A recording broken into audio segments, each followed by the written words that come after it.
अस्सलाम वालेकुम नाजरीन, मैं हूं करम नाज प्लीज। मैं हूं मलिक अली अहमद और आप देख रहे हैं सिटी 24 न्यूज। आइए नजर डालते हैं आज की अहम खबरों पर।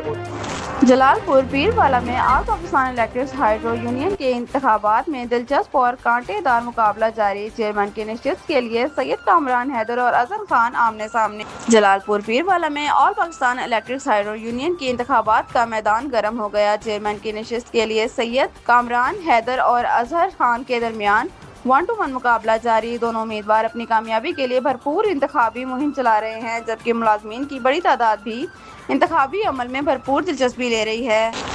ज़राए के मुताबिक दोनों उम्मीदवार यूनियन के मसाइल के हल, मुलाजमीन के हुकूक के तहफ़्फ़ुज़ और इदारे में बेहतर नुमाइंदगी के दावों के साथ मैदान में उतरे हैं। इंतखाबी माहौल में गहमा गहमी बढ़ गई है और मुख्तलिफ दफातर में मुलाजमीन अपने पसंदीदा उम्मीदवारों की हिमायत में सरगर्म दिखाई दे रहे हैं। मुलाजमीन का कहना है कि कामयाब होने वाली क़यादत को कारकुनों के मसाइल के हल और इनके हुकूक के तहफ़्फ़ुज़ के लिए अमली इक़दाम करना होंगे। अब सबकी नज़रें इंतखाबी नताइज पर मरकूज़ हैं, जो जल्द सामने आने की तवक्को है।